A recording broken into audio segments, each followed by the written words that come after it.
About 6 months ago, 5 months ago, I've just spoiled my own story. I started a new job, working for a startup called Culture AI. Yes, we do have AI in the title.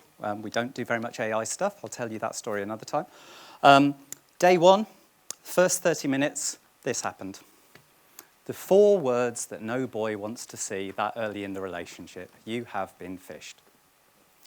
Now, this was a particularly bad thing, because I was meeting the CEO in about 20 minutes after this. And I knew, being a small organisation, he was going to ask me about this. And he did. But he said, John, we've just hired you as our lead security researcher. Why did this happen? Not as in, what kind of idiot are you? But why did this happen? And I said, it's your fault. So who am I? There's me. I work for Culture AI. I'm also an instructor with SANS looking at human culture and human risk. But as Bart Simpson says, these are mostly my own views. My CEO will actually back me up on these. But I used to work at BT, 110,000 people. I used to work at the Bank of England, where I worked with Katie in our information security division, who spoke earlier. And now I work for a very small startup. So what did I mean when I said to my CEO, well, actually, it's your fault? A lot of people today have touched on this, and I think one of the things that I've really enjoyed about being here today, for the whole of today, I'm going to try and bring together an awful lot of the talks that have happened and make it look like I've done that on purpose. But 20 plus years ago, Bruce Schneier, who is incredibly techie, he's a cryptographer if you don't know him, he has been speaking about cybersecurity and information security from a technological point of view for at least 25 years. 20 years ago, he said, amateurs hack systems, professionals hack people. What did he mean by that? Well, when we look at technological change over the last 20 years, 20 years ago, if you bought an XP box off the shelf and stuck it up onto the internet, the average time for it to be hacked was somewhere in the region of 2 hours, because the box was vulnerable. Over 20 years, Microsoft have done a great job in terms of putting defaults in. So things like having the firewall on by default, full disk encryption, a lot of protections over the years which have made those systems more and more and more secure. So in 2022, when Verizon did their data breach investigations report, they reported that 82% of breaches worldwide were caused by human error. I'm surprised it's only 82%, because we've spent the last 20 years protecting our technology, increasing the security of our technology, and doing very little to actually protect the human. In fact, I would argue we've made things worse for them. So let's talk about human error. Why was it my boss's fault that I clicked on that phishing email? Just as a quick aside, I was teaching a course on human risk when the Evergreen ship blocked the Suez Canal. I thought, this is great in terms of human error. Let's grab an image for it. I grabbed this perfect image, and it was only when I looked at the source of it that I realized that somebody had already programmed it into Microsoft Flight Simulator. So you could, within about 2 days of this happening, you could go and fly a flight sim around the ship itself, which is lovely. So why was it my boss's fault? I keep asking that question. On my first day, I opened up my laptop and I started signing into systems. I started adding myself to systems. I added myself by request of my company to 11 different SaaS systems, only one of which had a Culture AI URL. And it was the 12th one that got me. They had built a pattern of yeses. They had built a pattern of behavior in me. Add yourself to this system, add yourself to this system, add yourself to this system. It's not really surprising from a human psychology point of view that the 12th system is the one that got me. As an aside, I sometimes think this ship is a great analogy for those of us who have worked in the awareness space. We're trying to change the culture, but we are that little JCB doing our best. So why do mistakes happen, or why do human errors happen? I keep talking about human error because human error actually has four aspects to it. We talk about slips, lapses, and mistakes, and your typical security awareness program deals with mistakes. Those are errors in knowledge. Actually, we are much more likely to see slips and lapses. I rarely read quotes out, but I'm going to read this one because I love it so much. And this goes back to that very first talk we had this morning from Aston Martin, talking about safety culture. So in 1990, James Reason, a professor at Lancaster University, wrote, "Operators, i.e. the poor end user, tend to be the inheritors of system defects created by poor design, incorrect installation, faulty maintenance, and bad management decisions. Their part is usually that of adding the final garnish to a lethal brew whose ingredients have already been long in cooking." Let me give you an example. Many of you will have seen the news about the MGM casinos being hacked, $100 million worth of costs to them. And very famously, the hacking group have said, 10 minutes on LinkedIn, and we socially engineered a help desk person. Great. Help desk person at fault. Should not have done that. Bad help desk person. And then we find out that from one compromised account, the attackers were able to affect hotel door keys and slot machines. Now, I don't know a lot about casinos, but I don't think those two things should be on the same network. So yes, the help desk person's at fault, but what are we going to ask of the security architect who has allowed that to happen? What's a slip? A slip is a perceptual error. Anybody who's driven a motorbike, are you familiar with the "sorry mate, I didn't see you" excuse? That's actually true. Biologically, we don't look at video, we look at a series of stills, and it is possible for something moving fast enough or being small enough for us to literally not perceive it. It tends to happen to motorbikes. That's why look left, look right, look left again, we were all taught. A slip in cybersecurity is not noticing that that second O in Google is actually a 0, and that this is a phishing URL, not an actual one. But slips are built into our biology, not even our psychology, but our biology. Lapses, I forgot to do something. Whether it's leaving your key in the door, everybody knows not to leave your key in the door. You don't have to go through annual training with 90 PowerPoint slides to remember not to leave your key in the door. And yet most people have done it at least once in their life. Why? Because something gets in the way. The phone rings, you're desperate for the loo, you're carrying 3 bags, your kids start whinging at you. Whatever it is, we end up being interrupted. We lose a step in the process. Maybe with the Police Service of Northern Ireland, when somebody was answering a freedom of information request, asking for information about the officers there, maybe they had a procedure saying, do not copy and paste this data, because that will take the data with it. Actually, paste it as an image. Who knows? We might never know. But that error, where the details of every police officer in UK and Northern Ireland were posted to a freedom of information site, happened because someone failed in a procedure. Mistakes are the lack of knowledge. I'm hoping this is Photoshop, for God's sake. I really hope it is. But mistakes are lack of knowledge, and this is what your awareness program typically fixes. You don't know what a phishing email is, I show you what a phishing email is, you now know what a phishing email is, or you know what the phishing email I showed you. But these are the things that we are better at fixing. Why? Why are we so error-prone? Why do we make mistakes? Why do we make slips? Why do we make lapses? Again, this goes back to our biology.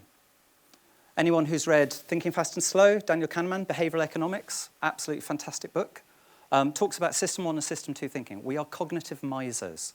We want to do as little thinking as possible. Especially as an adult, we have what are called heuristics. We have these rules, these very quick decision-making processes in our brains. So when we learn by analogy. Oh, this is like this thing over here. Right, that's close enough that I can now put those two things together. System 2, working things out from first principles, much slower. Costs an awful lot more in terms of our cognitive load. So we typically spend 95 to 98% of the time in System 1. What a hacker is trying to do, what a phisher is trying to do, what a social engineer is trying to do, is to get you to react in system 1.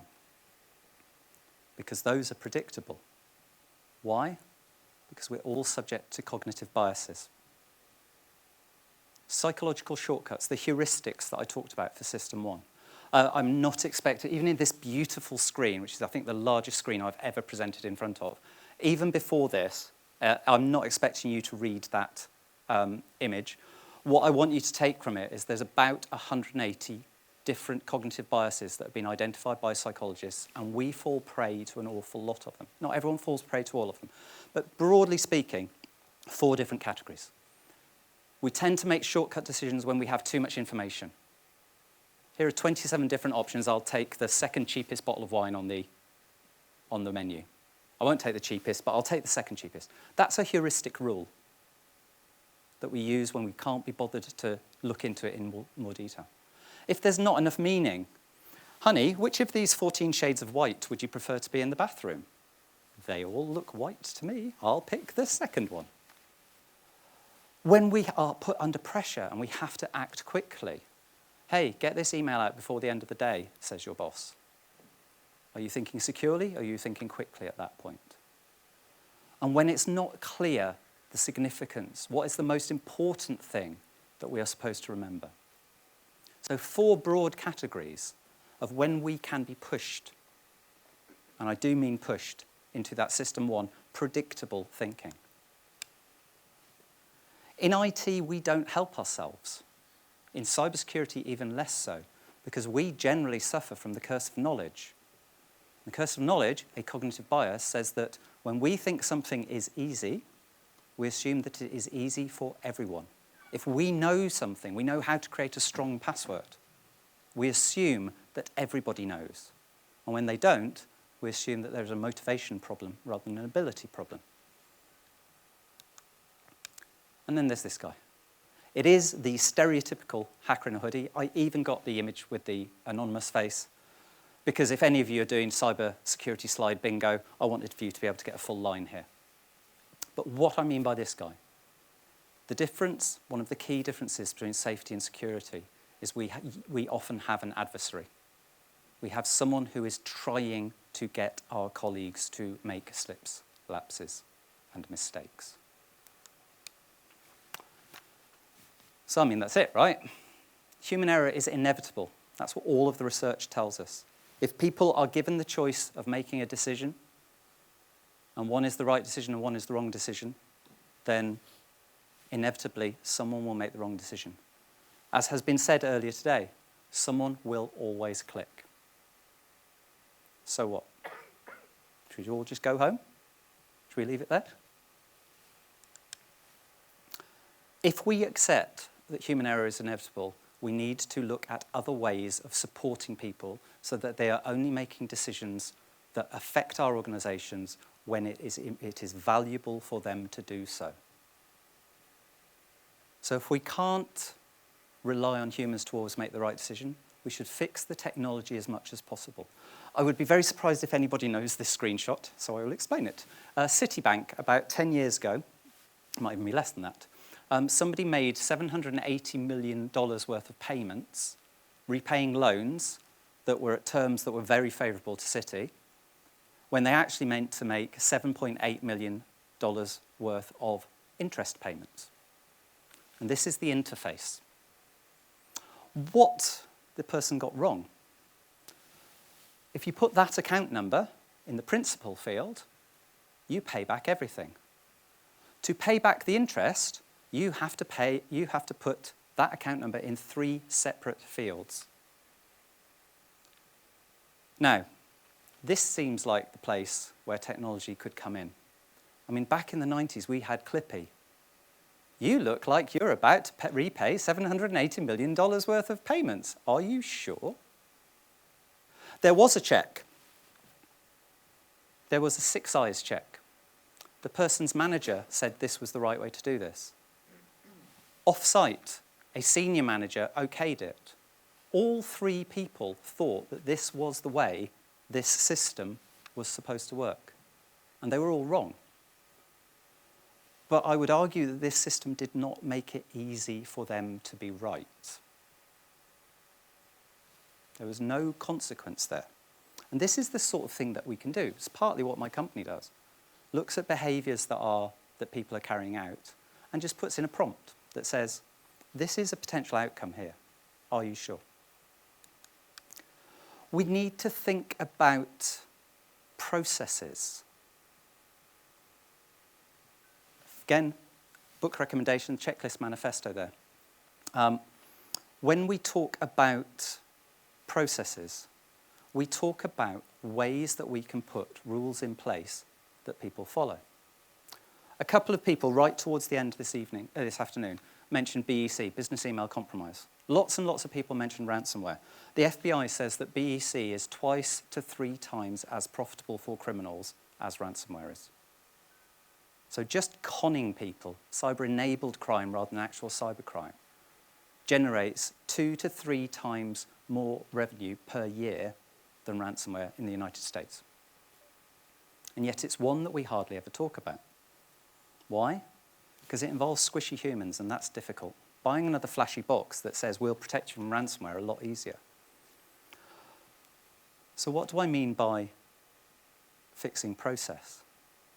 If your organisation is used to the CEO phoning from the golf club and saying, and I'm going to use a horribly stereotypical example here, but phoning from the golf club and saying, I've just signed a deal, can you transfer £50,000 over to this company over here? Then you don't have a process. If your finance clerks don't have checks and balances, or if whoever it is who deals with your money doesn't have a check and balance about how much money they can transfer without it going to a second point of assurance, or a second pair of eyes to check, then you are going to be vulnerable to BEC fraud. And with the best process in the world, if the CEO can overrule it by shouting, you don't have a process that will protect you against BEC fraud. What you have is a vulnerability. That vulnerability is the CEO. Somebody mentioned SWIFT earlier, the Bank of Bangladesh fraud. Bank of Bangladesh fraud wasn't actually a SWIFT problem. They were just the carrier of messages. But the Bangladesh bank was sending SWIFT messages to the New York Federal Reserve saying, make $1 billion worth of payments. And the person in the New York Federal Reserve responded back saying, you have made some grammatical errors in these messages, you need to resubmit them, because SWIFT uses a very specific form of messaging. What they should have said, in a perfect world, is, why are you answering emails at 2 a.m. your time? So when we talk about checklists, one of the key things is to build in what's sometimes called the diagnostically significant question. When you go into a hospital, the first question that the surgeon should be asking is, we are all in this room to cut off this person's left leg. Does everyone agree that's the operation we are doing? That's the diagnostically significant question. Your checklists should take into account, is this the right checklist? Because it's no good doing an absolutely perfect amputation of my left leg if I came in with tonsillitis. So think about your processes, because those rules are what people will fall down to under times of pressure. British Army says, people don't rise to the occasion, they fall down to their training. And the more you train people and the more you give them those guardrails, the better. Final point, people are adults. We need to teach them differently than children. Children are sponges. I've got a 7-year-old and a 4-year-old, and just watching them learn is an utter joy. Adults learn differently. So if you want to teach people, your e-learning once a year is not actually going to train them to behave safely. But this is where a lot of organisations, my own included, look at nudges and interventions. A phishing simulation that gives you that moment, that, oh my God, I've just made a mistake moment, is a teachable moment. A nudge that says, it looks like you're about to put a load of personal information onto a Google Drive that is open to the world, are you sure, is an intervention. But we need to teach people at the point or as close to the point of them making a potential mistake as possible. That's everything I wanted to talk to you about. Thank you all very much for listening.